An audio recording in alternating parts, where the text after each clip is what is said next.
Welcome, everyone. I'll just give a few minutes as everyone is still coming in. We'll get started in just a minute or two.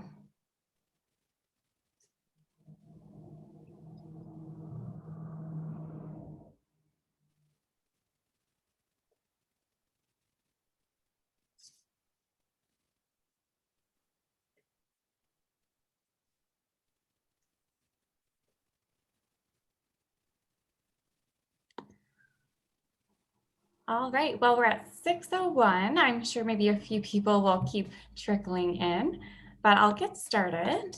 So welcome to the Access to Health panel and the Shift Connect conference. So I'm Katie Vaughn. I'm one of the students in the conference course this year, and I will be moderating this Access to Health panel this evening. And on behalf of our class and our professor, Dr. Ren Thomas, I'm pleased to welcome you to this event hosted by the School of Planning at Dalhousie University. So we are grateful to be able to live, work, and play in Mi'kma'ki, the traditional and unceded territory of the Mi'kmaq people. And we thank our Dalhousie University Elder in Residence, Jerry Mosqua LeBlanc, for opening our conference with a blessing this year, as she has done in previous years. We would also like to take this time to thank our sponsors, the Atlantic Planners Institute, the Licensed Professional Planners Association of Nova Scotia, Turner Drake and Partners Ltd, FBM, Fathom, ZAP, and the Dalhousie University President's Office. So I'm pleased to welcome our panelists. We have 4 great panelists. I'm going to start off with Sara Kirk, Professor of Health Promotion and Scientific Director of the Healthy Populations Institute at Dalhousie University.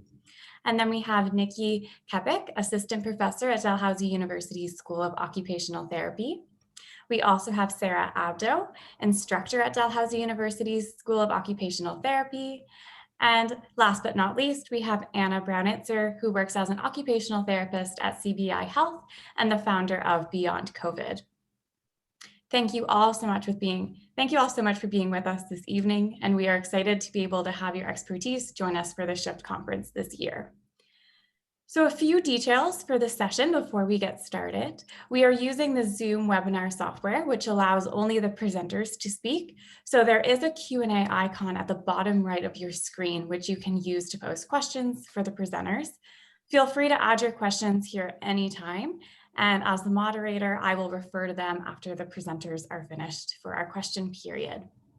So for this evening, we're going to have a presentation section from each panelist, and then we're going to go into a question period. And I have some questions prepared, but I'll also be opening the floor up to all of you to ask some questions as well.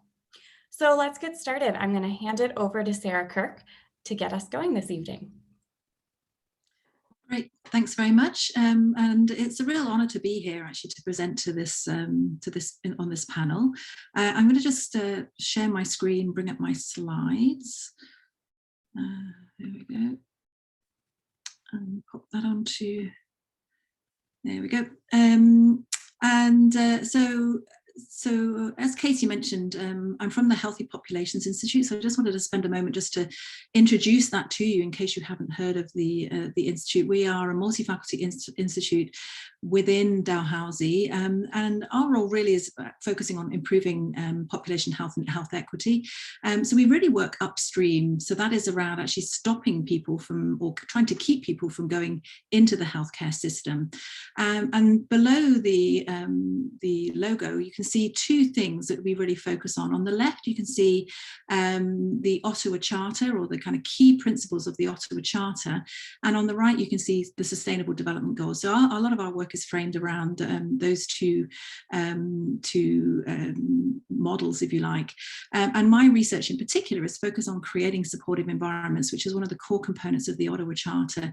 And the reason I'm introducing the Ottawa Charter right now is because a lot of what I'm going to talk about, how we keep people healthy, is very much grounded in this model that that was actually one of Canada's like highlights in the world in coming up with the Ottawa Charter as a means of actually reframing health and population health and health promotion. But it came out in 1986, and I would argue that we're no nearer realising these goals of the Ottawa Charter in 2021 than we were in 1986, and that's a problem. So that's the kind of like my opening salvo, if you like. So what do you think about when you think about access to health?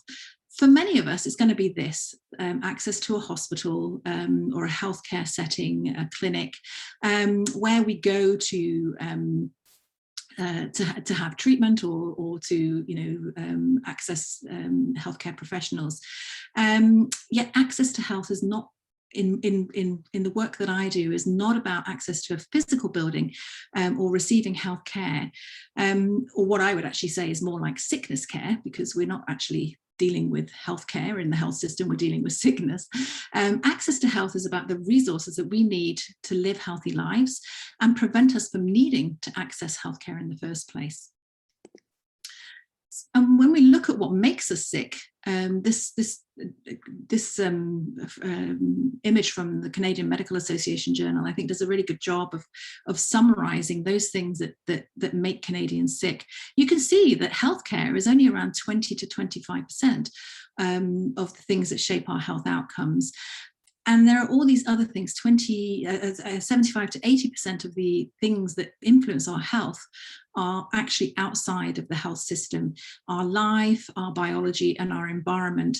And you can actually, I've kind of put some red arrows there to show the things that I would actually say that the planning profession has a key role in actually addressing.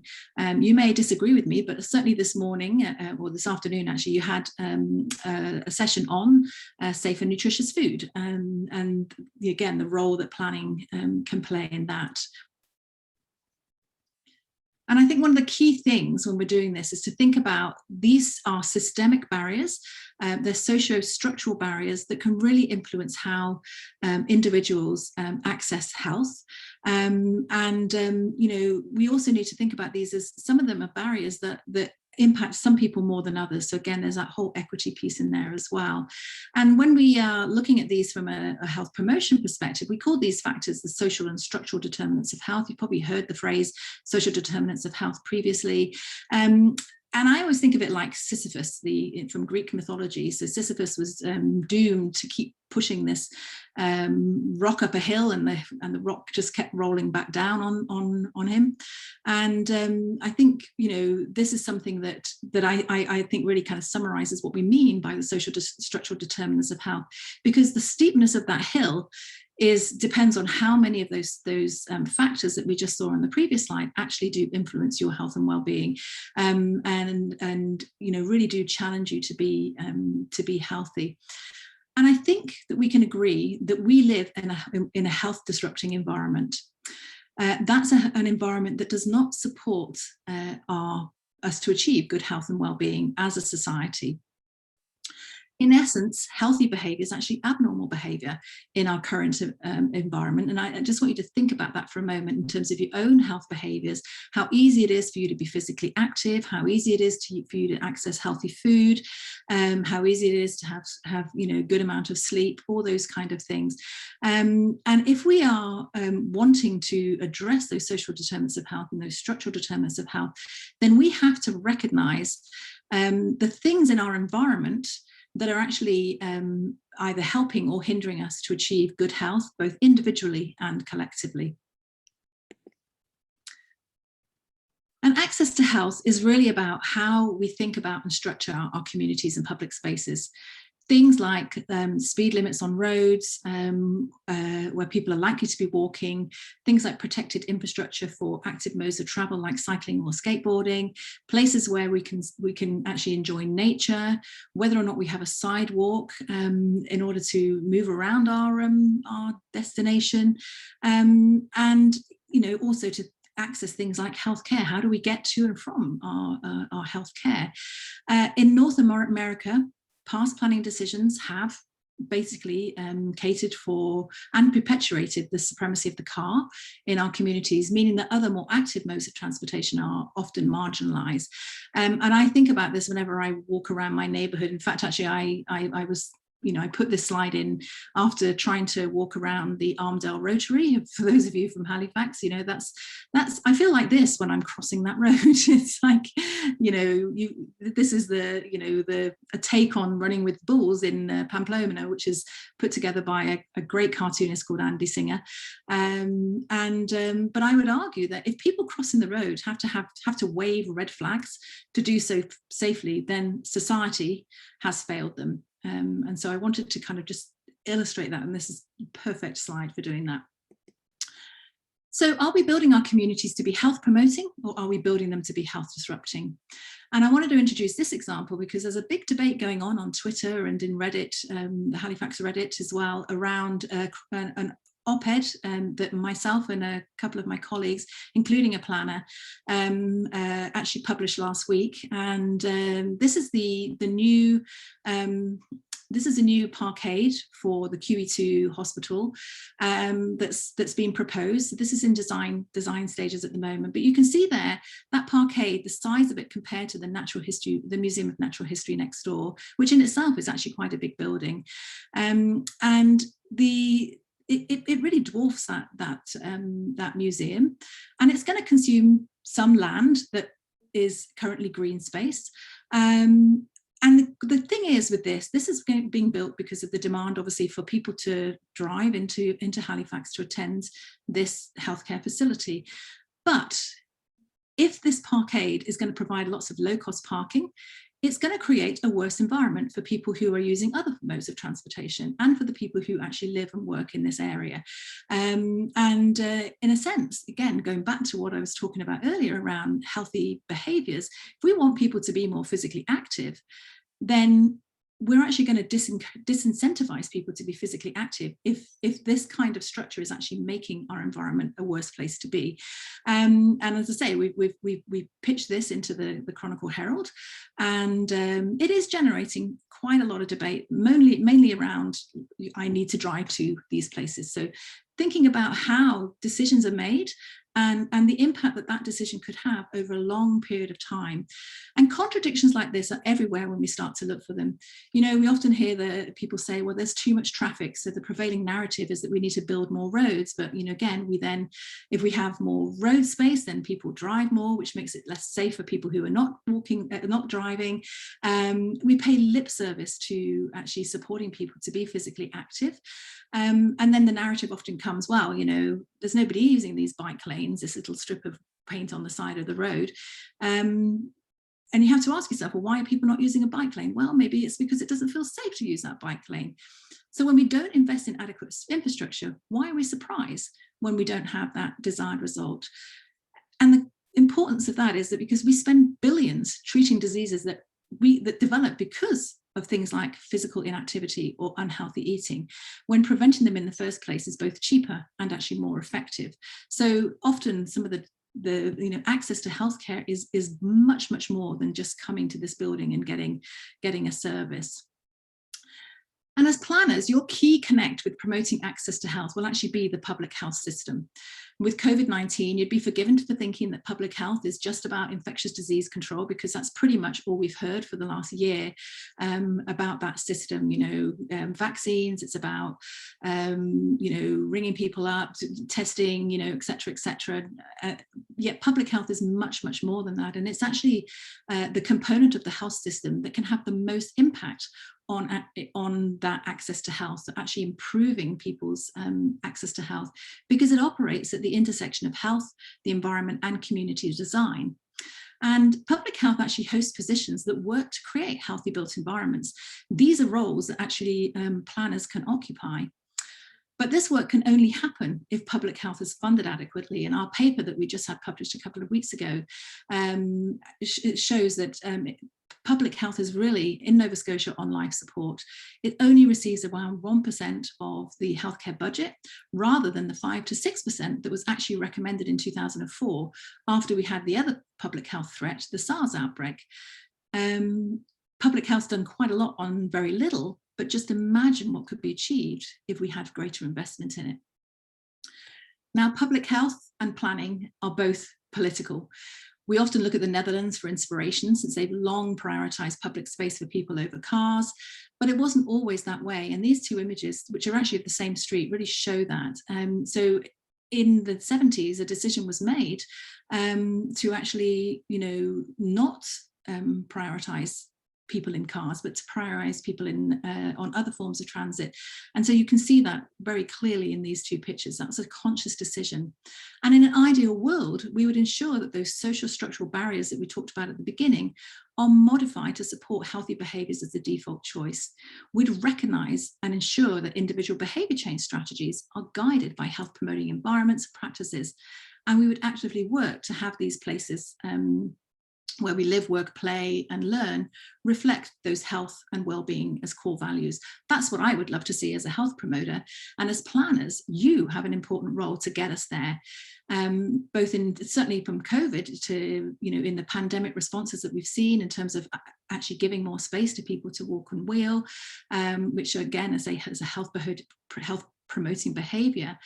But also in that build back better language that we're hearing all the time now, like how do we build back better? How do we make our world better?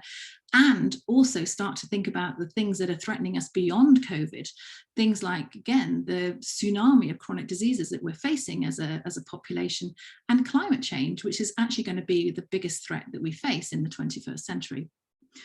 And there's no better, I'm going to finish off with this chapter. There's no better example of a plan and making a difference to the health and well-being of Canadians right now, I think, than Andy Fillmore, our local MP.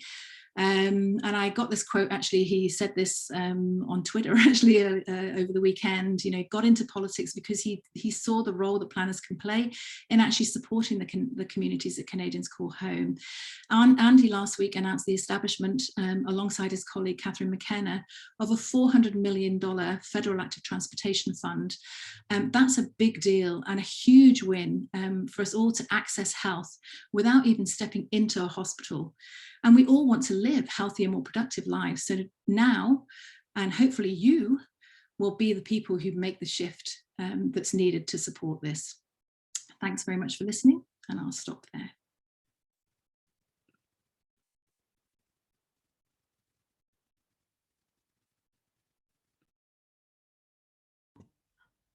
All right, I think perfect. Niki's sharing her screen. We're going to go right over to Niki now. All right, I did unmute. Can you hear me okay? Okay, good. Thank you. So, yeah, thank you also for inviting me to be here today on a great panel of other presenters. I'm really looking forward to the discussion as well that follows. It's just going to take a minute, I know, for this slide to go to full screen. So I thought I would let you know a little bit. Oh, there we go. That I'm going to present today on non-sanctioned, and in our world we call occupations, but in day-to-day world we tend to refer to as activities.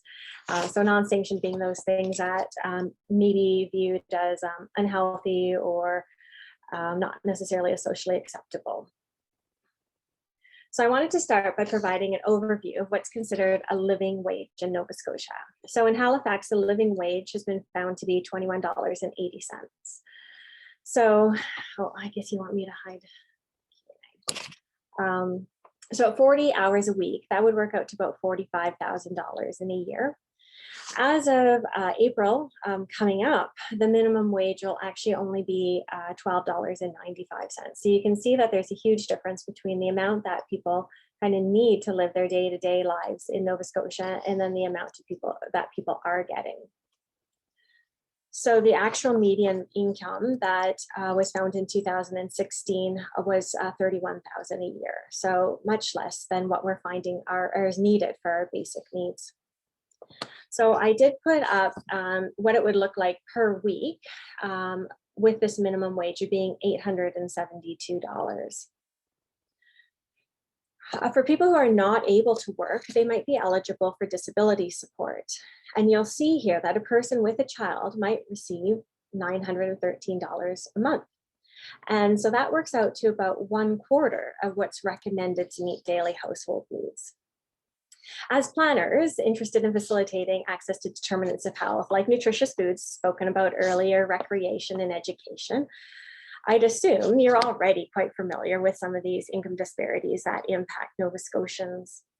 But what I wanted to establish is that engagement in non-sanctioned, informal work is logical and understandable in these contexts. So different types of informal work include casual day labor, binning, which would be collecting recyclables and returning them for cash. Binning can receive about $25 to $40 a day. Panhandling, which can earn about $10 to $20 a day, and sex work. So many people engage in these types of informal work. For instance, research shows that about 0.5% of university students receive payment for online sex services. Advantages are flexible hours and higher income compared to other more sanctioned work that's available. Today, though, I am focusing on street-involved populations. For street-involved populations, panhandling and binning can be important sources of income. With COVID-19 restrictions, this work was greatly impacted. Recycling depots were closed for periods of time. Fewer people were out in public, which meant there were fewer opportunities for panhandling. And with early concern about transmitting the virus, fewer people were carrying cash and fewer businesses were accepting cash. So with panhandling and binning being cash economies, this impacted access to basic daily necessities. Other challenges facing street-involved populations included a lack of access to public washrooms and other amenities. Concerns about COVID-19 being spread in the community and shelters made to people making decisions that rather than staying in a shelter for a night, they would sleep rough or sleep out in outdoors. There is also increased visibility of people who are engaged in these types of work, which meant they might be more likely to be criminalized and face fines for non-compliance with public health regulations around social distancing. Sex work was also impacted by COVID-19. With many clients socially distancing, there was an overall loss of income. Many sex workers are not eligible for CERB or might be reluctant to apply because it might mean breaching confidentiality of who their clients are, or it might mean needing to disclose unclaimed income. With fewer clients, there is less discretion around who will be client selected, which means there is increased personal risk for safety. There is also loss of access to safer locations from which to work.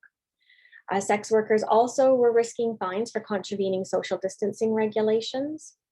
And although a lot of things that people do in their day-to-day lives went virtual during COVID-19, not all Canadians have equal access to the technology required to make this type of shift. So although substance use is not exclusive to street-involved Canadians, COVID-19 hit this community particularly hard as well. There is reduced access to services such as supervised consumption facilities, healthcare, and other harm reduction services, which meant there is an increased risk for withdrawal. There is interruptions in treatment, overdose, and mortality. So these graphs show that opioid-related deaths had been going down, and these ones show British Columbia and Alberta.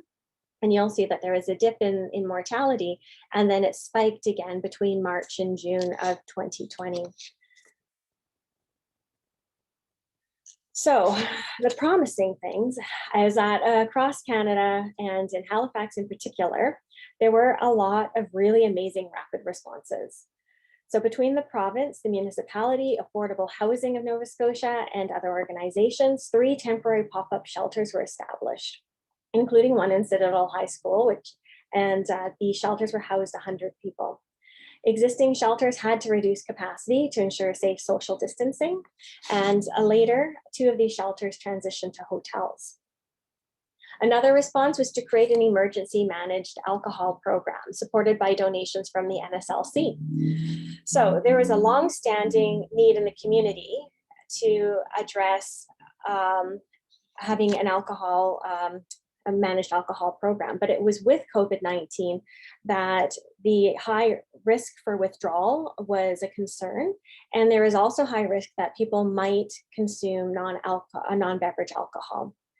So with informal work being limited, there were concerns that people could experience life-threatening alcohol withdrawal or consume non-alcohol beverages, which would be harmful to health and more readily available potentially.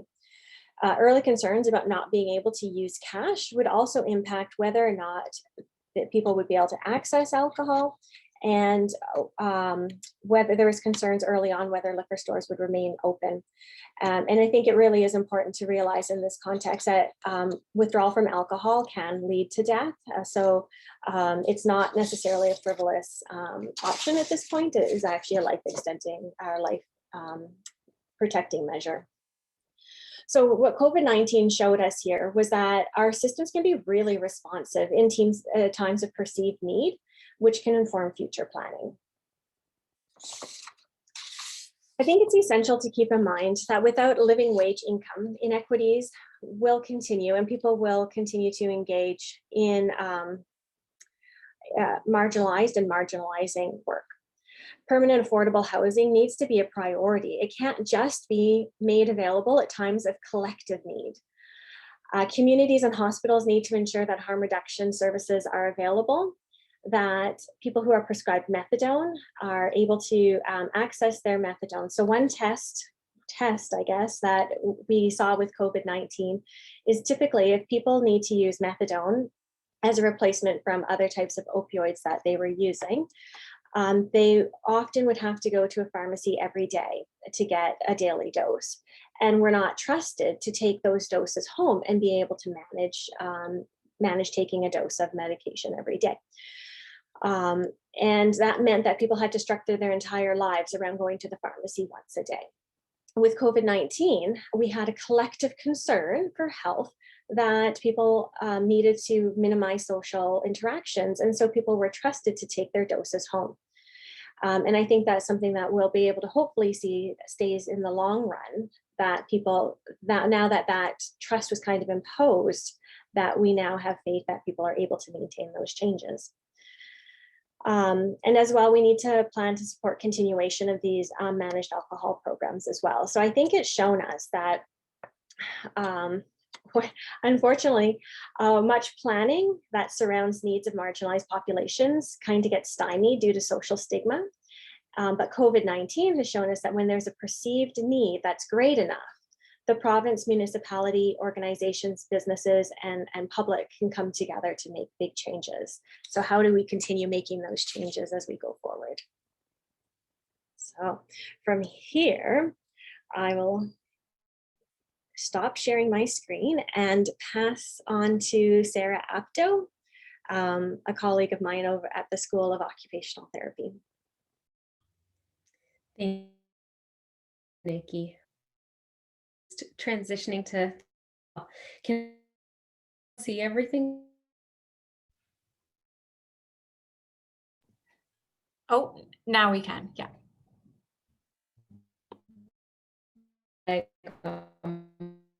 I'm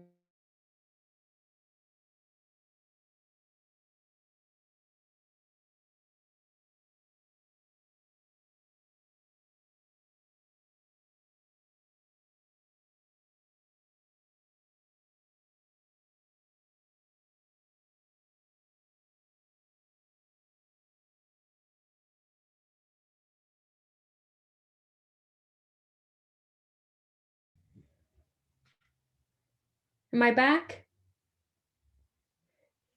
Okay, I can't hear people's audio, but I apologize there. So I'm gonna try to bring my screen on again. Of course, technology works fine until you're up.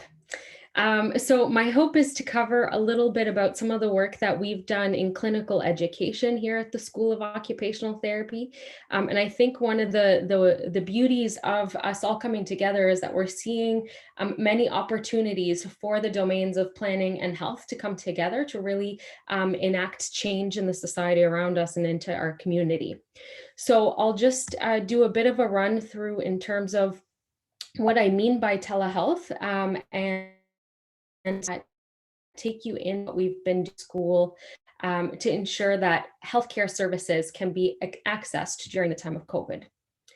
So for those of you who are unfamiliar with it, I find it hard to believe that that would be the case, but just in the event that it is so, telehealth is a term that encompasses any method of delivery of healthcare services where we are using information and communication technology, or ICT. So ICT is the broader kind of description of what we all would know as lay people as IT. The telehealth services captures anything that we would provide as therapy in terms of sharing health information, or even anything associated with building an individual's understanding of their healthcare needs and how to manage their symptoms or some of the side effects they may experience, whether it may be from a diagnosis or, as we've learned, some of the social determinants of health. There are many terms that you'll hear thrown around that all kind of mean the same thing. You could hear e-health, telerehab, virtual care, telehealth practice, and there's a whole bunch more. And it's a health service that is offered through internet telecommunication, so it could be land or mobile, and it could have both audio and visual elements to it. So what's important to recognize actually is that telehealth is a long-standing method of service delivery, and I believe the term was coined in the 1970s as a way to describe healing at a distance. So it's been around for far beyond or far ahead of COVID. And there are several benefits for different populations. We recently did a bit for a pain science newsletter, through the Canadian Physiotherapy Association. And again, different domains have their benefits, but some of the commonalities that we may see across populations is that it gives an opportunity for access to allied health services. So someone like in the rehab department, OTs would be considered allied health, social work, speech language pathology, and so many more. And it also happens to decrease the level of stigma attached to someone needing to receive healthcare services, because they no longer have to leave and enter a building that's labeled, you know, the sexual health clinic or whatever it may be. So people don't make assumptions of what your health condition is and why you may be accessing a particular building or service. In some instances, it actually improves the health outcomes of some of the individuals accessing healthcare.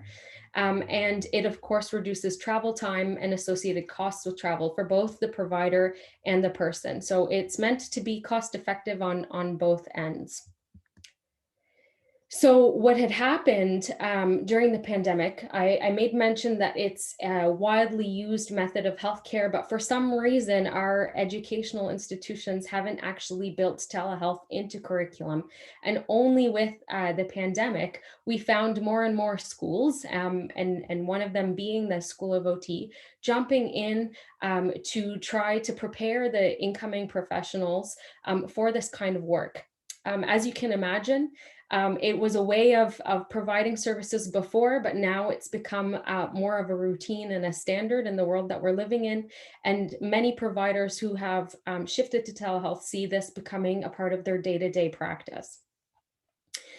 So during the time that some of our students had to have their clinical placements canceled, we saw that as an opportunity to take the time to prepare them to go out again back into the field when they'd be ready.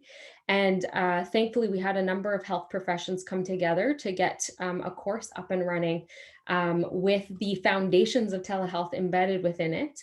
And we found that not only were our students impacted by this shift, but of course, providers in the field who typically been doing healthcare services in person for the entirety of their career, having to shift very quickly to learn how to use different tools, devices, adapt their assessments, their interventions, and their overall approaches to the online world. So you can imagine there was a bit of a learning curve there.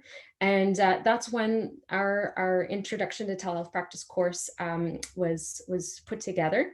And the beauty that came from doing this work wasn't just that we brought a couple of different professions together, but that we were able to mix students with the providers in the field. So we had different levels of practice areas, levels of years and experience and work, but we also had a diversity in terms of exposure to telehealth.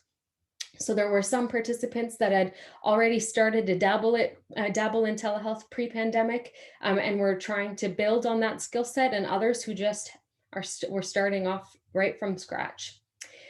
So we brought both worlds together, and we were able to really learn alongside each other. So I would say it was a very humbling experience. And also for myself, not having provided telehealth services before, I learned volumes from coming together in this way. So some of the topics, in case you're interested, looked at some of the ethics associated with providing healthcare in this context, looking at the limits of our professions and the scopes of what we could offer in an online world. We also took a look at some of the legality and management of risk that went into providing services in this way. So there was a lot of pre-planning on the side of healthcare providers and of teams as to, well, what happens if this occurs, or, the internet's cut out, or someone has a fall, or there's an emergency situation. How much more work goes into setting someone up and preparing them for this line of work, and who can we pull in to support us in going through this process. Of course, we talked about modifying our assessments and intervention plans to that world. And then came the modules on how to work with others who may be in the community, for example, in different institutions, how we might share knowledge and come together on the same platform and in a secure platform. And then we wanted to prepare everyone to mentor someone else in the domain of telehealth. So we were preparing our clinical preceptors to take on students in this new context. And we were also preparing the students to take on future students upon graduation, as well as peer-to-peer instruction on how to do telehealth or provide telehealth. So in each of the modules, people had to take some time to learn the content, explore what was available from a global level, practice the newly found skills, and then they were again able to further connect. But what's more, one of my favorite things, I guess, about the course is that we were able to engage in podcast-like discussions that really challenged the perceptions of participants on who would access telehealth services. So you would have heard Niki, for example, touching on the basic income required to survive, essentially. Well, how much of that income could go to something such as internet services or technological devices to provide care? If we're offering telehealth, are there populations that we are not accessing just by nature of them not having a home of their own? If someone were in a shelter, how would a healthcare provider navigate that? And how can we work with communities and build the capacity of those community-based organizations to facilitate a health interaction? So one of the things that was kind of scary about COVID is people suddenly became even more invisible, right? So as mentioned, like people who are panhandling on the street, they're not able to access that type of job, for instance, or a method of income, because most of us are in our homes now. And now that we're all in our homes, we might easily forget about those that are out on the streets, or there's just a number of communities to consider. So embedded within the course, we, as providers primarily serving marginalized communities, were able to come together and touch on some unique scenarios or situations where we challenged people's perception of age and ability to use technology. So oftentimes, for example, when we think of someone who's in their 60s, we're like, oh, that person probably doesn't know how to use technology, but that's not necessarily the case. And in other instances, telehealth actually enabled communities living with disabilities to access services more. So for example, most recently, I was working with a team on preparing healthcare providers to work with persons with developmental disabilities, and access to technological devices or the use of those devices are something that they're actually more comfortable with than going into their clinician's office. So it actually changed the power dynamic a little bit when it came to knowledge of technology use, because here we were as facilitators, struggling with Zoom, not being able to share a screen, and then we actually had those that we initially and traditionally provided services to instead teaching us. So that was a lovely opportunity as well. So we have instances where a marginalized community may be even more invisible.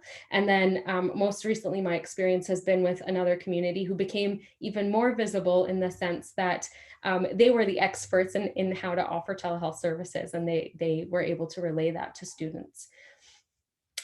So we also think about socioeconomic status. There's much work that's been occurring. I know in my previous line of work, I was working with refugees to Canada, and one of the major pieces around access and accessibility was around access to phone and Wi-Fi, because newcomers experience social isolation because of language barriers, for instance, but they are also far away from their loved ones and their support systems. And the only way to communicate and seek that level of support is through WhatsApp, for example, which is an app that uses internet. So from the Department of Community Services side of things, a lot of advocacy work goes into making sure that they have access to internet. And now, again, with COVID, moving everyone back into their homes, that made language classes inaccessible. It made it such that access to their support systems was inaccessible, and so much more.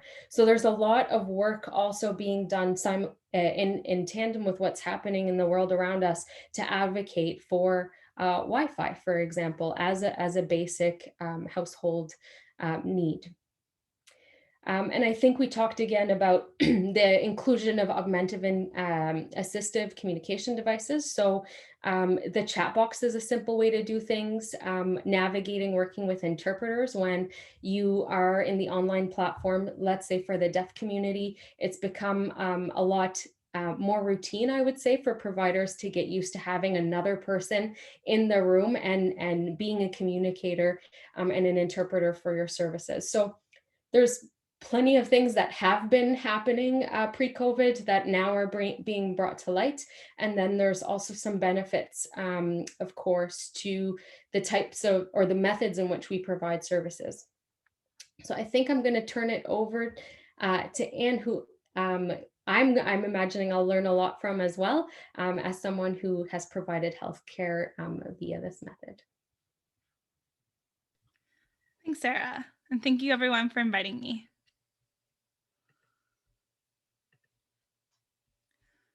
Can you all see my screen? Okay. So hi everyone, I'm Anna and I'm an occupational therapist with CBI Health in Victoria, BC. And I'm going to talk to you today about my perspectives on access to health as a clinician and as just someone living during the COVID pandemic. So briefly who I am, I came to Canada the day after my 6th birthday. And for the COVID context, this meant that I didn't see my family as much because most of them are in Europe. I grew up on Vancouver Island and I came into Dalhousie for my master's and graduated in 2018. And I've been an occupational therapist at CBI Health for a while now. And at the start of the pandemic, I founded Beyond COVID. During the pandemic, I've also been volunteering with a couple of community organizations, and overall, I've had lots of privileges and opportunities in my life in relation to participation and health access. So today, I'm going to talk about how my perspectives as a clinician on accessing occupational therapy, and then I'm going to talk about accessing health and things that we can do in our everyday lives to promote health access in our communities. So to sit you guys to where I practice occupational therapy, I'm actually not from Nova Scotia. So I'm back on Vancouver Island, and I practice in the southern Vancouver Island and Gulf Islands region. These are the traditional lands of the Lekwungen, Songhees, Zuk, Pakauken, Sartlip, Malahat, Pashidat, Wasanich, Subaset, Snuneymuxw, and Halalt peoples. And this means that I practice in urban, suburban, and rural settings.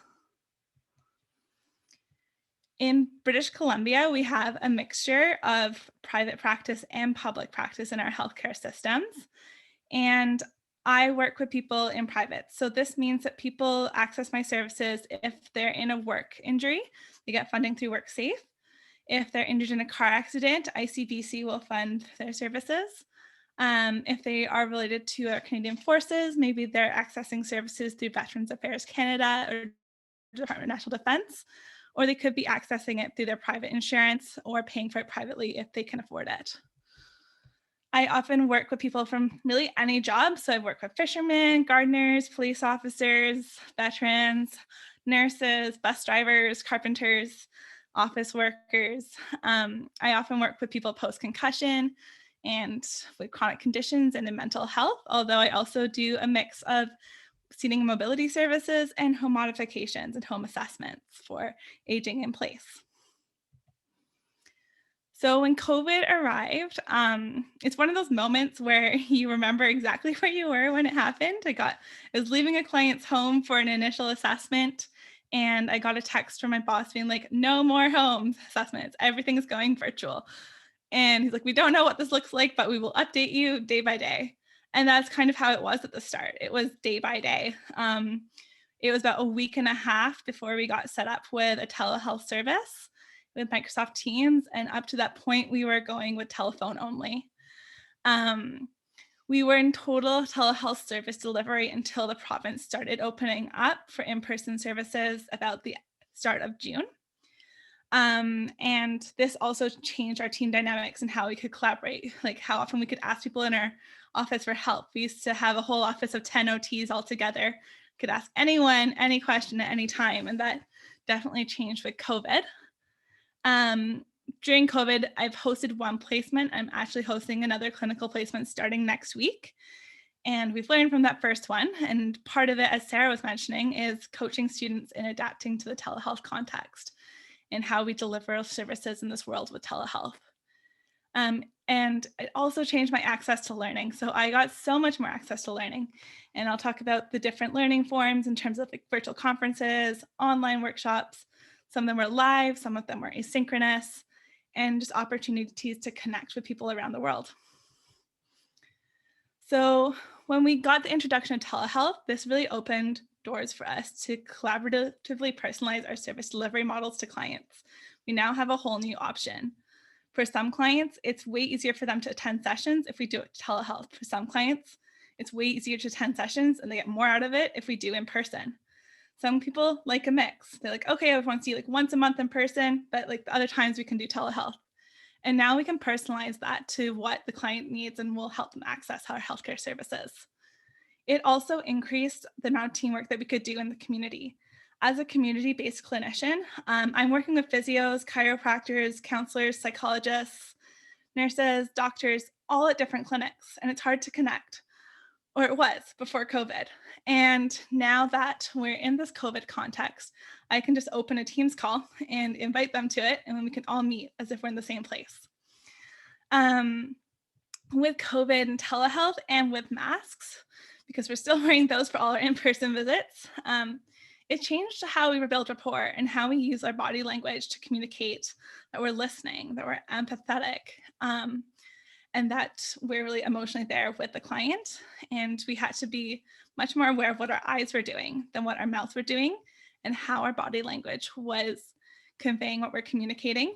And in telehealth, especially when we're just using phones, we had to be really aware of our vocal tone and how that was influencing. Were we talking really fast where it could get stressful, or were we talking slowly and calmly and creating a supportive environment? It can also, in my work post-concussion, a lot of people have a hard time working with screens. And an accommodation we're often looking for in the workplace is, can you accommodate decreased screen time or more gaps, and we're doing gradual exposure and gradual return to using screens. And with telehealth, we could build that right into our sessions. So we could start on the phone and then gradually add parts of our sessions to video telehealth services. As Sarah was mentioning, some people benefited from telehealth and some people got left behind. Overall, in the private system, funders don't want to spend that much money on travel. And so it helped us to access more referral clients. But that being said, when people had lower tech literacy and they didn't understand how to use their computers as much, or they didn't have the technology, they didn't have a computer, they didn't have a smartphone, or they might not have a phone plan, this really limited their access to health and well-being. And so for some people, services were put on pause before we could resume in-person services. In terms of our clinical fieldwork education, my first student I had in the summer, so they were actually an international student, and having telehealth in the COVID context enabled them to participate in a placement in Canada. We learned from this experience that a lot of things kind of went out the window and we had to adapt. So normally in the community, students are driving with me in my car, and that's a key place for like sharing reflections times. How did the session go? What did you learn? And getting the takeaways. But that just wasn't there anymore, especially because if you think about data plans and how much costs go into phone data, I actually ended up spending like $100 more on my phone bill that month just so we could access data for them to be in the community, like when I was with people in person. So we have actually switched, and we're piloting a peer-based model starting next week to see how that can benefit the reflection time and benefit learning and give students opportunities when clients don't consent to seeing students, because sometimes that's the thing too, especially in mental health. Clients aren't always consenting. So looking for options that we can still provide students with learning experiences outside of the direct clinical experience when we can't offer those opportunities. Still can offer opportunities to learn. Something that's part of my role there is the resource development. So I'm on the resource development team at our company. And so as part of making our resources, and Sarah was talking about like, how can we translate our assessments and interventions over? We were looking at all of our assessments, like how can we bring this to telehealth? Do we need to invest in other ones? Which ones can we translate onto the screen? And we're still kind of moving our tools over, and especially our knowledge sharing tools over into the telehealth context so that they are accessible using a screen or mail out when people don't have the technology. And something that I really loved about COVID, this is probably my highlight of the whole experience, was how much access it gave me to learning. The year before, so in 2019, I didn't actually participate in any conferences because there weren't any near me that were related to my area of practice. And in COVID, I participated in 8. So it's like one person, but like that's an exponential big jump in like how many learning opportunities I could participate in. I went to ones in Australia, I went to ones in England, the US, in Canada. I went to ones outside of OT, and it was just really fun. I also got to do workshops that weren't, being on the island, we can't always get to workshops because we're a bit of an isolated region. Sometimes they come to Vancouver, but that's still like a ferry journey and there's additional expenses associated with that and hotels and everything. But coming online, I could then go to the courses and the workshops. It also allowed me to meet people and clinicians and researchers from around the world. So last month I was having a conversation with an OT from Brazil and an OT from the States and just talking about occupational justice and social transformation. So that was me as a clinician. What about some of the things I did outside of clinical practice relating to health? So something that came up right at the start of the pandemic was beyond COVID. And this was an idea I had when I saw how stressed out my friends were because they couldn't access the things that they're used to doing. And I was like, well, I'm an OT, and that's kind of our scope of practice is we have this common barrier of COVID, and now we're physically distancing, but there's still ways we can do things. What could that look like? I didn't really have a plan. I was kind of taking it on the fly. Watched a video by this guy from the World Health Organization who's like, in an emergency, just do what you can. Not really much time to think. So I was like, okay, gonna go with that, which was very stressful as someone who loves to plan.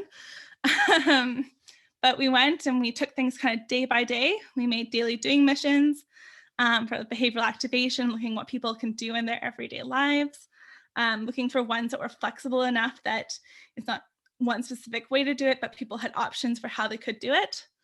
We had a doing library where together as a team, we pulled together resources from across the internet, looking at how people can manage financial times in COVID, looking at activities they can do, mental health resources, things for kids, things for older adults that people could do. And then our team also contributed to a blog, and we invited people just to contribute. Like, what's something you're doing? How are you doing it? What would you like to share with the world?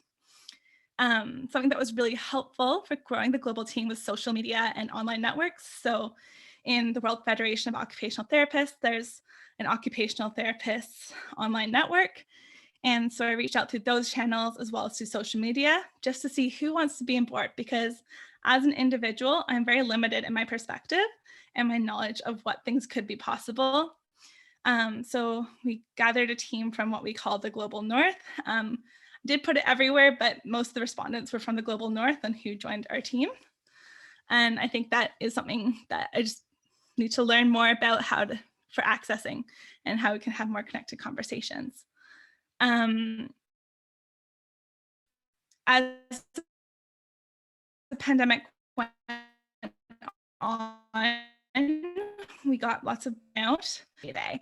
It was really stressful. And I was working full time. A lot of our team members were students, or they were working full time in their area of practice.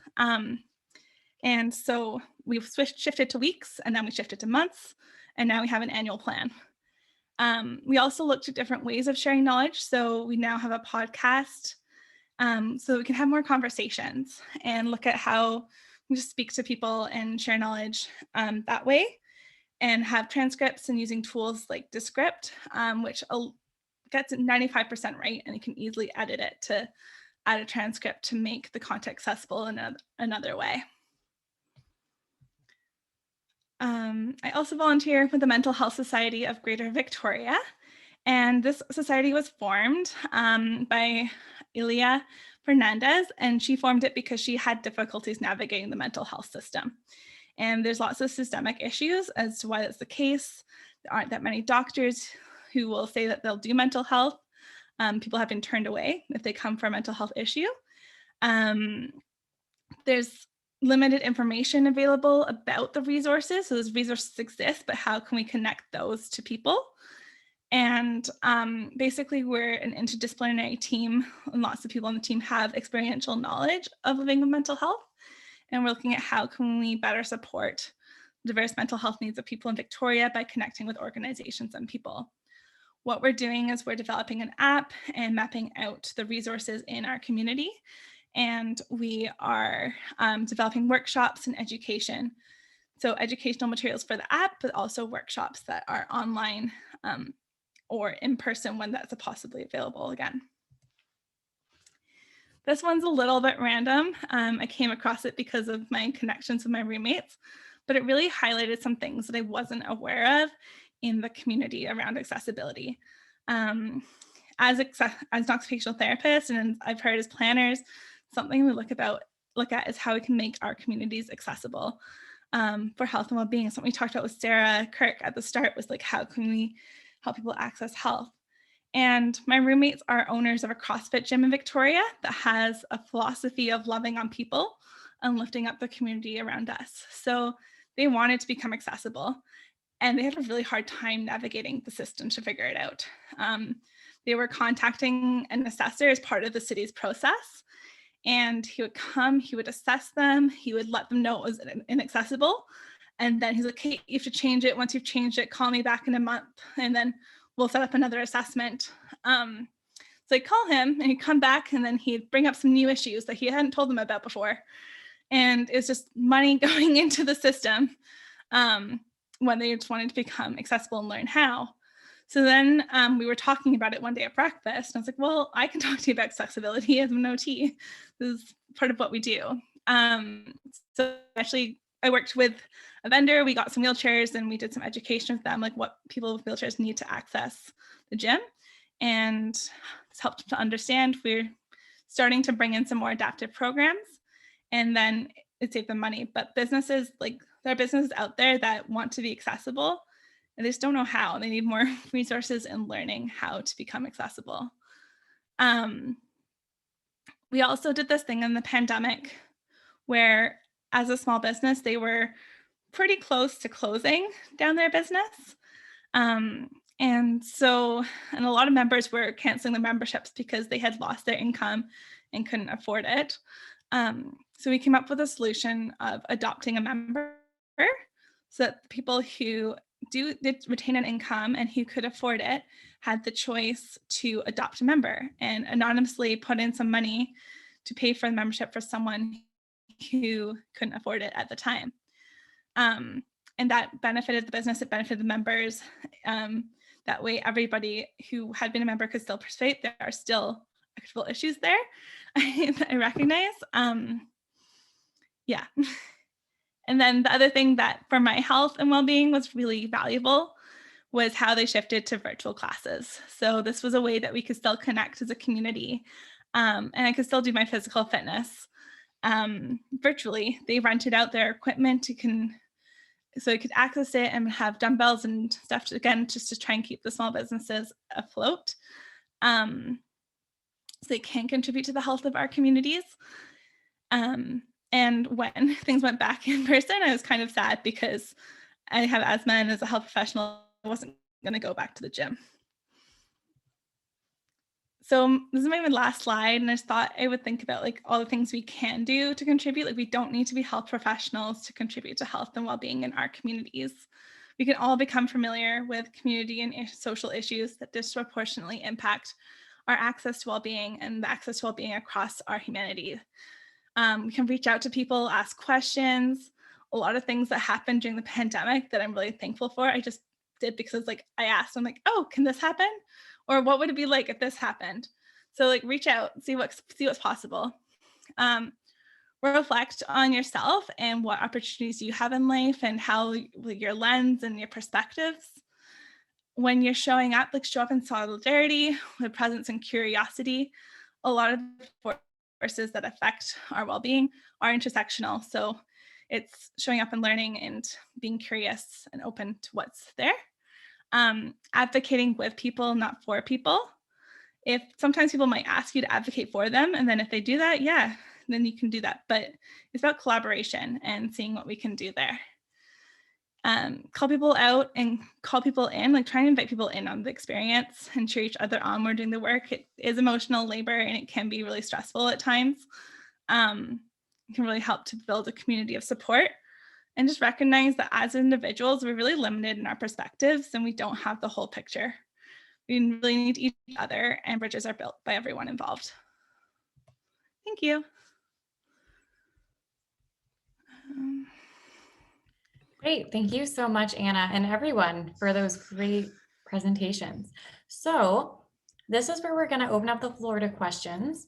I do have a few prepared questions that I will start us off with, but this is a great time if for anyone in the audience, if you have a question, if you could please put it in the Q&A box, I will then ask the question on your behalf.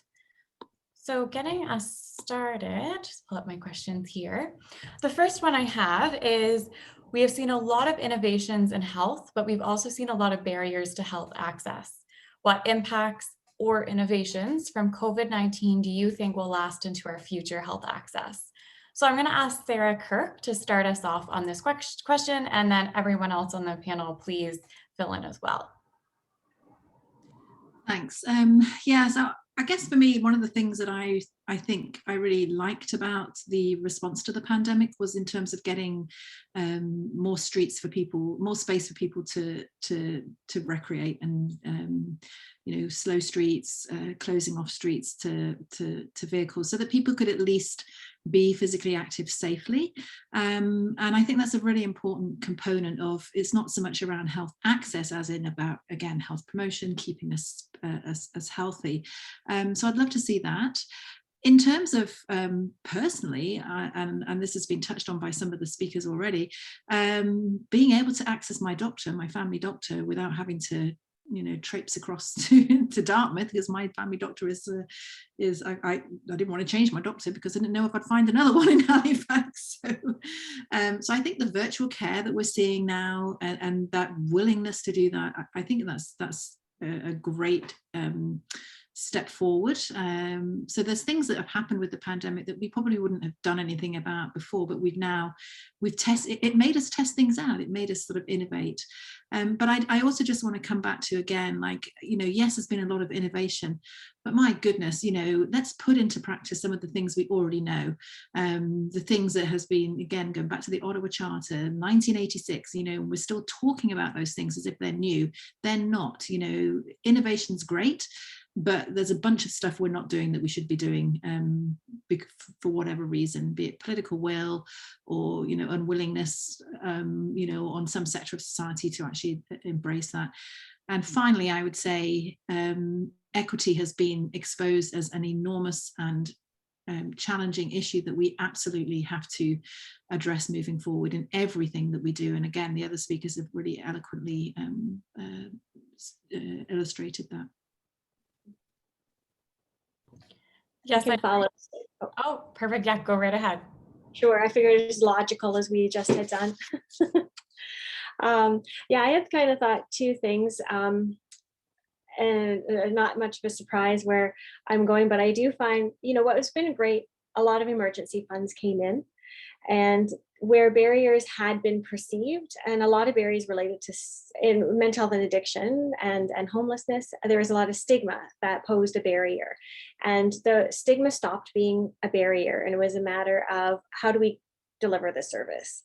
So I'd like to see that continue forward, that stigma takes kind of disappears a little bit in our decision making of what's good for the collective good. And the other thing is that because so much of our the funding has been emergency funding, is I expect we're going to all of a sudden be faced with a lot of budget cuts in the next decade. So the question is going to be, what are our priority changing? So there are certain things that are going to go back to the status quo, and that should. There are some things that where the changes should. This has been this opportunity to be really innovative. But it can't be contingent on having millions and billions of dollars of going into the economy. So how can we really do that cost effectively? I think that's going to be one of the challenges this group of planners is going to have, is how do you keep the momentum going with maybe not the excess of money, but maybe not even as much as that we had. And that's kind of a pessimistic view of it, but I could see that happening. Promising and pessimistic. It's, yin and yang.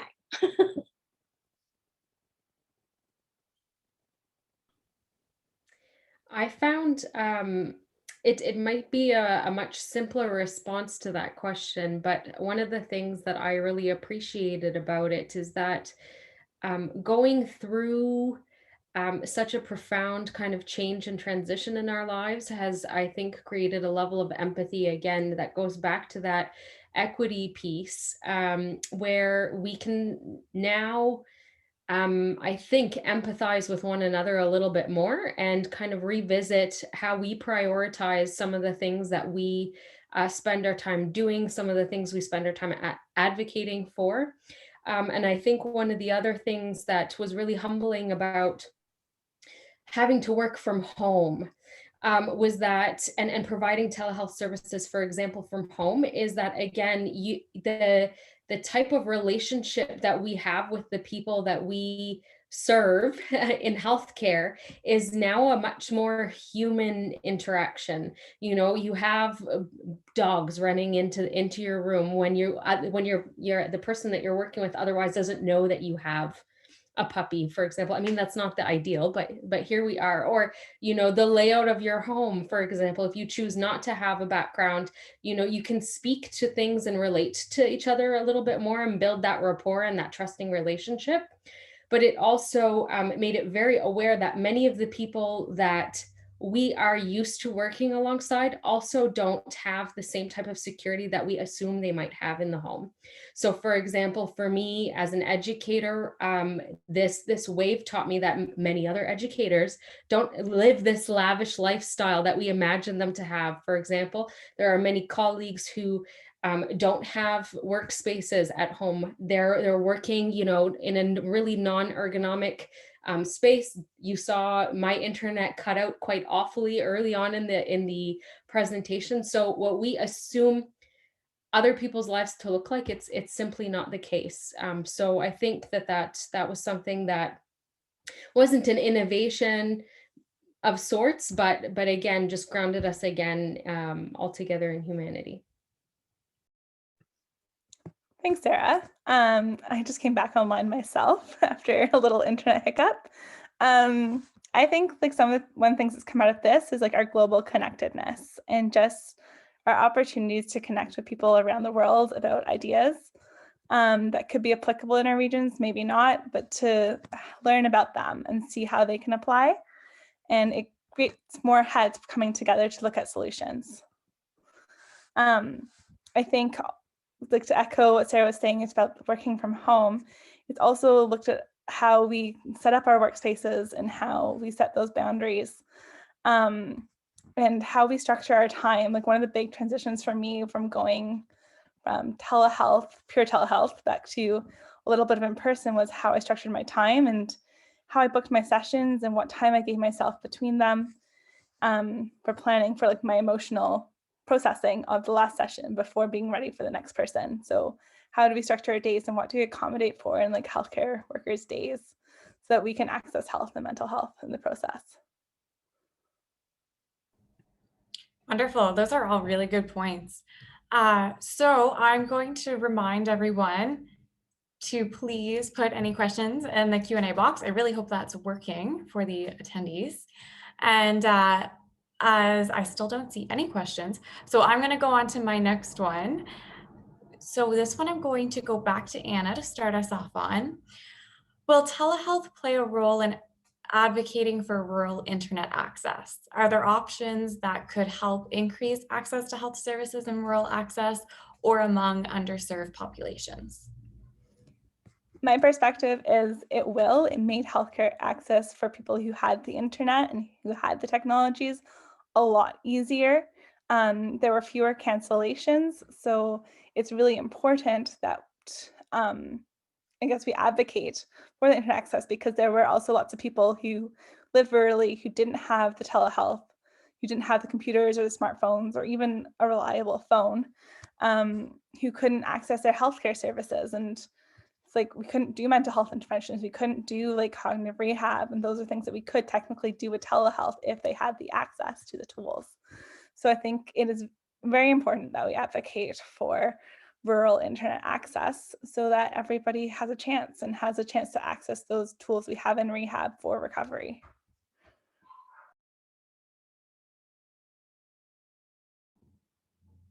Great, thank you, Anna. I'm not sure, does anyone else, anyone of the panelists have anything to add? I see Sarah is shaking her head, so I thought I'll rescue Sarah.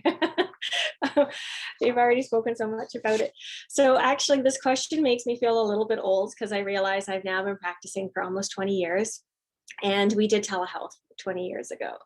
So I'm from Northwestern Ontario and we provide services to over 30 remote communities that were accessible only by air or by winter road.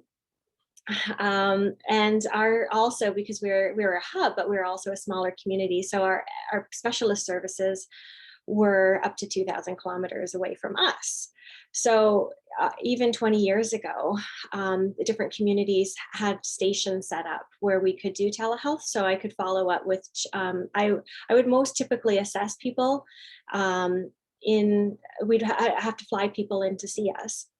So I would fly people in if the funding was there, which is another big dilemma, because funding was only available for physio. So we'd bring in people for physio and then I'd see them, or speech would see. And so this way, when people would go home, because it also meant usually bring in a family member as well, especially with children, you'd also have a family member, or if you have someone who's sick, a family member's coming. So you're flying really 2 people at least on minimum for every appointment. So telehealth would be available in the hospital linked to different communities, but we also would have telehealth linked to specialists. And the equipment was already existing at that time, where when we talked with the rheumatologist on his computer, we would be able to use a microscopic camera on our end to show different parts of the body, and then they would be able to see it on their end. And another innovation that had happened, and I'm not sure how well implemented it was, but I thought it was one particularly of interest with planning as well. Well, actually, now that we have smartphones do a lot of this for us. But at this time, it was really innovative that we would be able to have one person in someone's home, 800 kilometers away, and they'd be able to bring this device and it would give us measurements. So it would tell us how big doorways were. So we'd be able to actually do kind of our measurements for wheelchairs from a distance. So yeah, when I'd seen this discussion question, I was kind of surprised because I was like, well, doesn't this already exist? But that idea of having telehealth in people's homes is really cool as well. And as was also mentioned by Sarah, like what a great way to be able to connect without having to travel. And then the one last piece that might be of interest to people as well is there's a lot of research actually. So there's a lot of research about telehealth, but there's also a lot of research about mobile health. And that's often referred to as mHealth. And that's more often used in maybe global south. But this is where people will use their cell phones as a way to always be in connection with public health. So if someone has a health question, they're able to text their health professional to stay in contact. And there's also kind of geolocation things that happen with it as well. So, and we're seeing that happen now where people can download apps to track whether or not they're in contact with someone with COVID. So yes, in terms of ways forward, we're really fortunate because we have a huge body of literature to already draw on in terms of telehealth and mobile health. Even before COVID happened, this is a priority, particularly our north with a lot of Indigenous communities, there's already education needs to happen by distance. So again, 20 years ago, education was high school and college was already being offered by distance because only a few number of people are able to come out of their home community, travel into another community to study. So the infrastructure, multi-billion-dollar projects are kind of already in the works pre-COVID to facilitate that.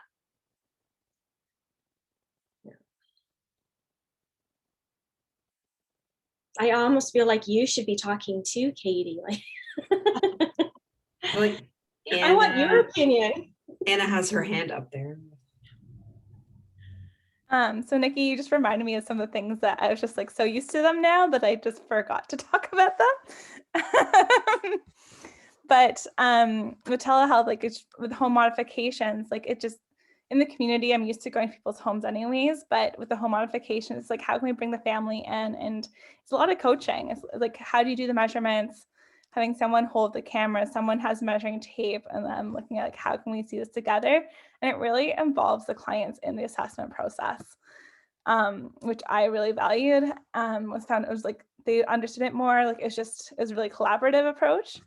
And then the other part when you bring up mHealth is like in the community we also use text and we use apps, and so we will have like text check-ins, text reminders, and those are impacted by people have access to health and just so many technologies our private practice doesn't use this system, but lots of different private practices in BC will use the Jane app. And that's a service that will send you text reminders or email reminders of your appointments. And that's a service where, like, if you don't have that technology, like, you're going to have additional other memory aids, which are possible. We used them before COVID. We can keep using them. But it just changes access and the way to communicate. And clients can be like, oh, this has come out for me today. Like, it's just an easier way. Sometimes clients will have a client like with anxiety who has a hard time speaking when he's having a lot of anxiety, but he can text. He's like, this is where I'm at. And I've had like some sessions in telehealth were just a text session. Because that's how the client was best able to engage in the therapy at that time. Great, thank you for adding that, Anna. I think, yeah, text is so important too when we're talking about telehealth. All right, I still don't see any questions in the Q&A box, so I will move on to my third question, which is, so how can we ensure that vulnerable populations are kept informed of health updates? So for example, testing sites for COVID and other emergency updates in the future. Can you discuss the role of maybe nonprofits or community organizations and really just how maybe we can bridge this gap in making sure that vulnerable, underserved populations are being kept informed with health? And I'm going to pass this one over to Sara Abdo to get us started. Thank you so much. So I'm speaking to you with the hat of someone, again, that's worked with newcomers and most primarily in the community in a non-for-profit organization. So know that that's where some of my thoughts come from. I'm going to share screen briefly here because this particular last year was one that I appreciated because I started to see people come forward and advocate for things that my or the non-for-profit that I worked for had spent years advocating for, and that was around making health information more accessible. So thinking about language, for instance, is one that we want to consider, and the use of interpretation and translation services. But I also want to highlight the importance of always using visuals in addition to changing languages. So if we're thinking about the newcomer population, or if we're thinking about our Francophone or Indigenous communities that still connect with their language and that the culture associated with the language, I would highly recommend that we take that into consideration. Students in Toronto came together and realized very quickly within the pandemic that information pertaining to COVID was absolutely inaccessible for many language speakers in the country. And the Health Design Studio actually featured a COVID printables project where the medical students who also were no longer able to work in the hospital setting came together, identified many of the most commonly spoken languages, and worked very diligently to find people to support the translation of such documents. But one of the things that I really appreciated, and this goes back to my work with individuals on the autism spectrum, is that they incorporated visuals as well. So visuals are important for a multitude of reasons. One of them, and this connects back to being closely knit with your community-based organizations, is that many languages don't actually have written language. So you need to supplement the text with visuals at some point. So the organization local to here in terms of settlement, ISANS, also similarly embarked on a project to make sure that the people that they served had some access to that information. And again, there was a written element, but they also used videos. So you want to think about different people's ways of processing information and taking information in. You want to think about literacy. I believe the common level of literacy you should go for now is grade 3 or 4 was the last I heard. Whereas when I was growing up, people were using terms and words at the level of grade 8. So it's important to consider that as well. And to also consider that for non-newcomers. There are many people here in Canada who are fluent in English, for instance, but are still illiterate in the English language. So this is just kind of a cool example of again, people coming together. I believe actually Vancouver has a refugee health page as well, that did such work, and not related to COVID. And this was used pre-COVID. And many, again, we don't need to reinvent the wheel. I mean, these are meant to be shared. So the importance now is going to be thinking about maintaining the such resources and making sure that they're constantly and continually up to date. But yeah, going back to the question around community-based organizations, I'm going to actually advocate and say here that it's really important not to rely entirely on the community-based organizations, because as you can imagine, they are doing so much with such a small pocket of resources.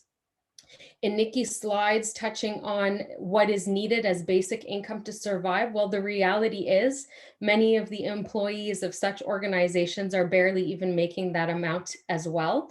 And the funds and the time and the commitment of all that they have to do within a day may not allow for this kind of work. So let's make sure that we have relationships with them, that we can learn from them, let them take the lead on things that they can, but then allow them to be open and honest about the fact that we can't do that. We need extra help. So that's again another opportunity for us to think about, you know, planning as a profession, for example. Is it commonly known and understood by these agencies? And how can planning and those agencies come together? Similarly with healthcare and planning, we're seeing today how many minds make light work as well as many hands, right? So making sure that we are doing what we can to do outreach as well as professions.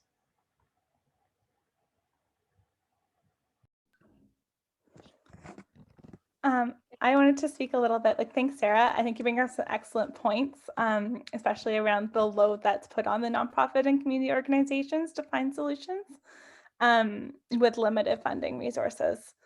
And a lot of it sometimes gets done for free because that's what the capacity is. Just thinking of technologies for access, I think it's looking at our old school technologies for people who have that limited internet access, like radio and newspapers, and how can we disseminate information that way in things that people are more likely to have access to, and how can we make sure, again, radio is going to differ based on rural locations. I've been in places where I've had one radio station, but how can we have the conversations in places so that they're accessible not just online, but in other modes of communication? Yeah, and I was going to also suggest, well, of course, first ask the people how they would like to receive the information first. Would probably be the starting point, is where I would start before making a recommendation on people's behalf. But the other opportunity is drawing on what's happening with mobile health in other countries. And what is being done is cell phones are being given to people, or, a means of communication. People often will worry about whether how it'll be used, but definitely in education, mobile or laptops and books, or all these computers are being given to the kids so that they can study from home if they need to. So those types of resources, if that's now what's being seen as almost a minimum standard to fully engage in Canadian society, is to have access to this type of technology, then we can provide that type of technology also as a way of sharing information.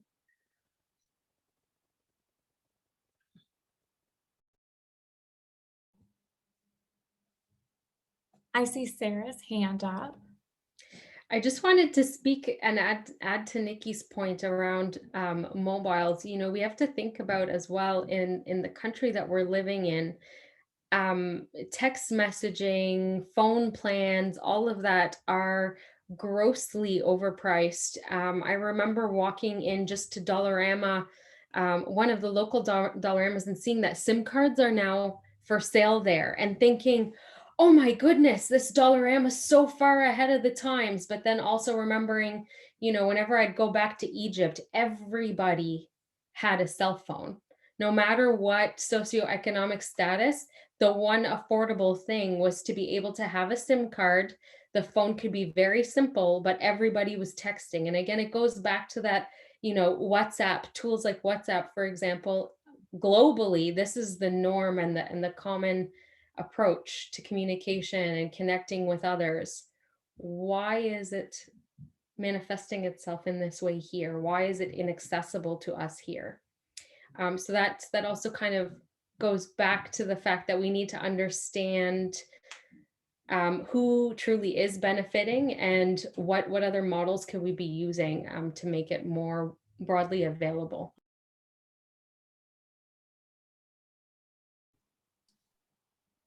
Very good point. Yeah. And any other thing to add? We do have an audience question now, but we can stay on this one if there's any more points we want to get to.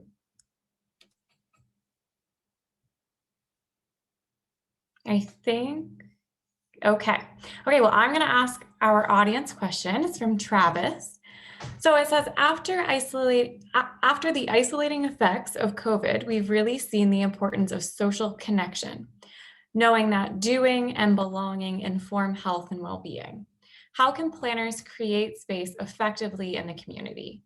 So I think this one's really just touching on how our planner is able to really help facilitate feeling belonging and not feeling the effects of isolation, as we've really seen COVID highlight.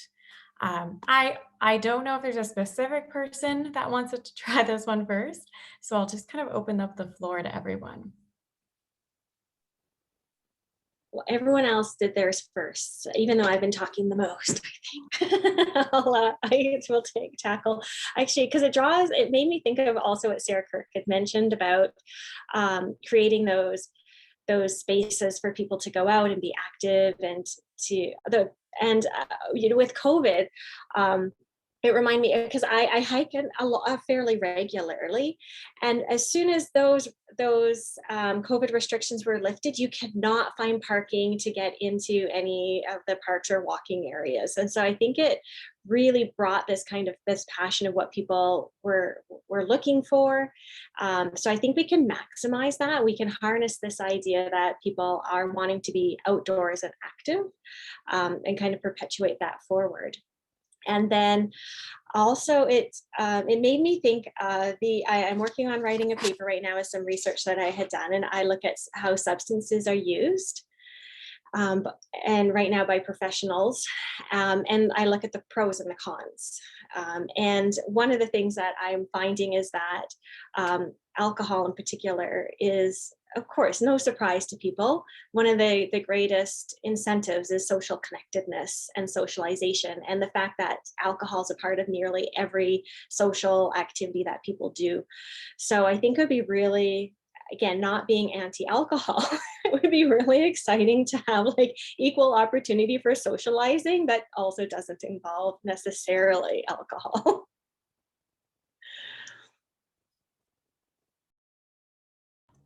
Really good points, Niki. I'm going to pass it over to Sara Kirk now. I see your hand up. Yeah, I'll just try and lower that as well. Yeah, I agree. This is a great question. And I think we saw some of this happening with the things like slow streets, opportunities to create space for people. And I think the other thing we have to always remember is that, and again, this is a real kind of key component of equity. I'm lucky. Although I live in an urban environment, I have a garden. I have spaces that I can go. There are many people in the city who don't, and other parts of the province who don't have good access to safe spaces to be active, or to just get outside and enjoy nature. So I think planners have a really big role in actually shaping that narrative. So from an advocacy perspective, actually advocating for that kind of space, and then creating that space. And I'll give you an example of some of the things that we've been really kind of noticing in the work that I do. So a lot of my work is actually with schools, and there's been a huge increase in interest around outdoor classrooms this year, of course, with COVID, because of the concerns about being inside all the time, ventilation in schools, etc. And actually, we've been involving the School of Planning in working with schools to actually create interesting outdoor spaces. And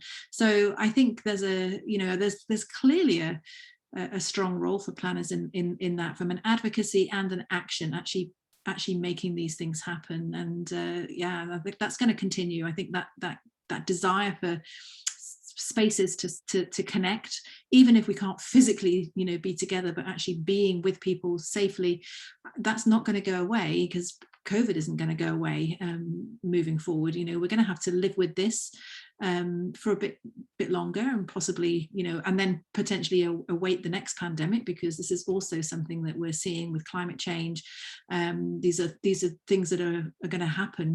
Destruction of natural spaces is pushing humans and pathogens closer together, so to speak. So this is something that I think gives a role for planners now and well into the future.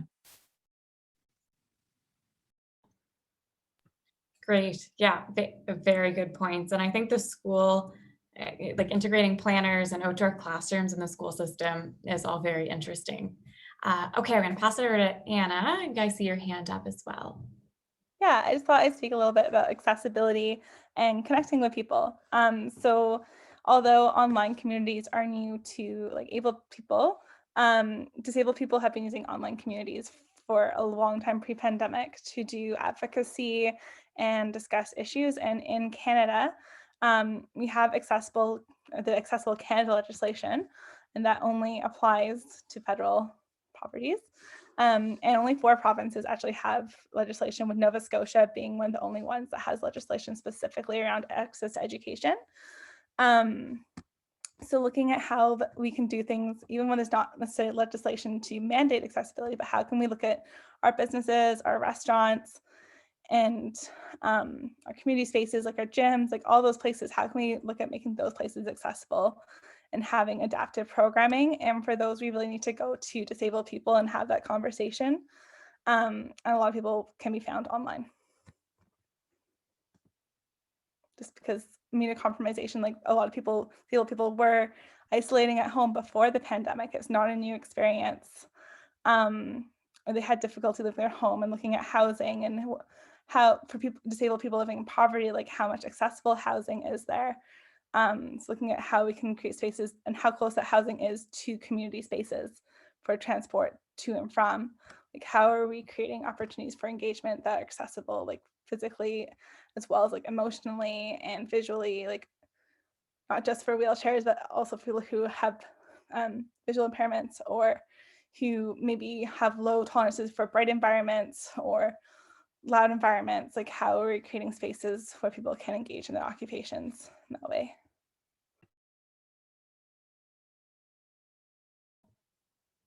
Great, thank you so much, Anna. All right, is there anyone else that has any comments for this question? Yeah, I see everyone's mics are muted still. Okay. That was the only question that I've seen come in.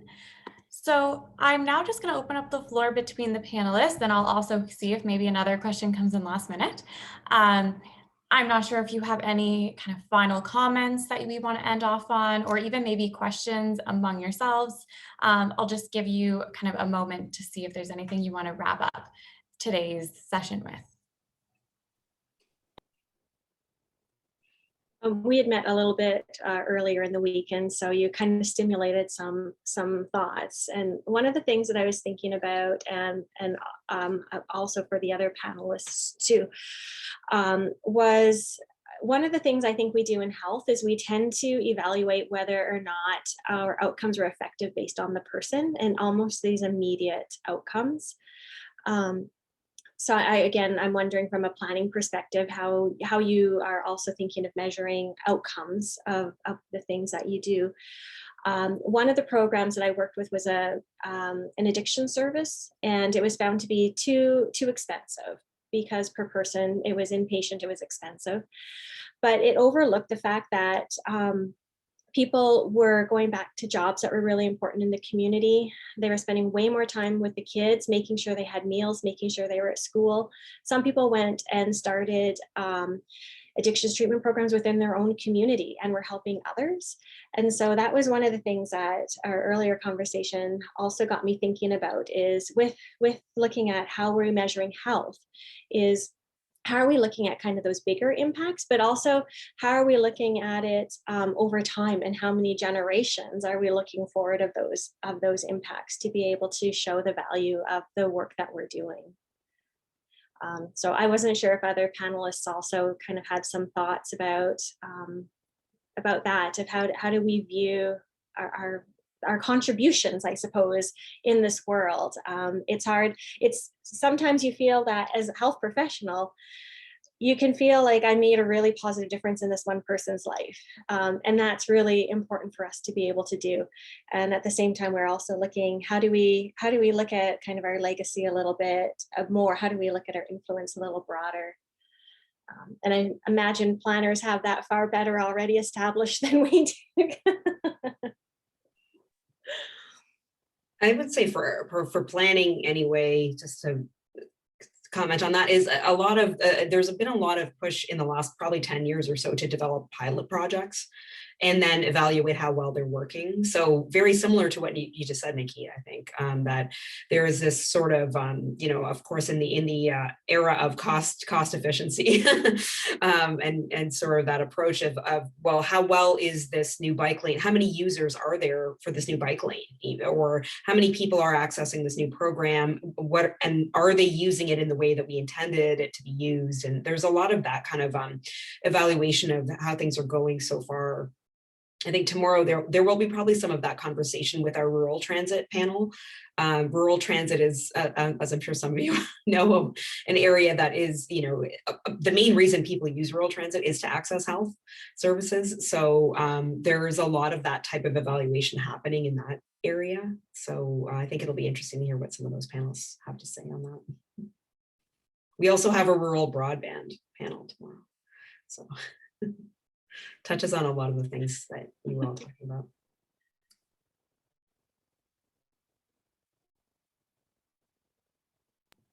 I'll just jump in here. I mean, this is working in population health. It can be very, very hard. We're talking about interventions that are maybe 10 years down the line before they have an impact, especially if you're trying to prevent people from becoming sick, because there's a whole trajectory there. It can be really challenging. I mean, the biggest challenge we have is actually attribution. Like, what is it, there's multiple people, multiple stakeholders involved in something. How do we know the impact of this particular one versus that one when that change, we don't know sometimes, and that can be that's probably one of the things that I grapple with often in terms of how we actually evaluate that. And to your point, Ren, about the Canada being a nation of pilot projects. I mean, I remember somebody saying that to me when I first got here, and then finding the original source of that. It drives me bonkers, I would just say, that we continue to do that. We don't always join the dots. We don't think about how we can make things, like, again, you use the example of a bike lane, and how many people use a bike lane. Well, it depends to where it's starting and where it's going. I mean, a lot of the time these things are put in place that don't necessarily connect anything to anything. And so, no, I'm not going to cycle down a bike lane that doesn't go anywhere. So, things like that, I think, it can be quite hard. If things are only going in temporarily, they're not necessarily going to have the impact that we want. And I look at places like, I mean, I don't know, I kind of, from the UK originally, and Europe, and how Europe has responded to COVID has actually been quite different to how North America has, and how Paris, for example, like, Paris made a decision, right? We're going to take cars out of the city centre, we're going to make it much more walkable. That city is recovering, it's vibrant. I mean, that, they have their kind of waves as well, but I think sometimes we hide behind that pilot project model and say, oh well, that's the only way that we'll get this done, rather than actually being really bold and actually saying, okay, let's try this and make a wholesale change, and then we'll see what happens, but not being so timid that we'll just not make the changes that are necessary to actually see the changes that we want to see.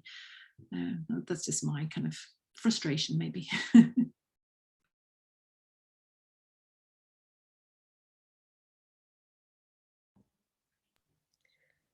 The frustration I feel like I keep having, thinking about what you're saying, Nikki, and how we measure things based on individuals, and even thinking, Sarah, to like the long term, the 10-year in the resettlement world. What we're ultimately working towards is community integration, and who determines the integration? It's the funding authority. And whereas the population just that has settled here for whatever reason just wants to get by, just wants to make a better life for themselves. And it's not necessarily about becoming more Canadian or becoming like everyone else here. It's no, I just need financially and economically a better life, or I need to flee this war or this environmental disaster. Therefore, I just need to live here, right? So thinking back, to what you were saying earlier, Nikki, about asking the community what would be beneficial. And again, thinking back to the stigma, many of the pilot projects that are getting funded, well, who's determining if it's successful or not? And, is there an opportunity, I think, for us to be missing something and to have, do we have our blinders on and we're not recognizing that there are other outcomes that might actually be more desirable than number of people using this lane, for example, or the number of people biking, or we might be missing a bigger picture, again, as you're saying, Sarah, in terms of connecting the dots. And then perpetuating the thing that we're trying to go against. So if I'm suggesting that community integration is the end goal, then I am further perpetuating this idea that they're outsiders, and the norm is people who talk like me, or people who act like me, or have the same cultural practices, instead of allowing them to present themselves in the way that they want to. Maybe I'm speaking too generalist here, but I think you're getting my point.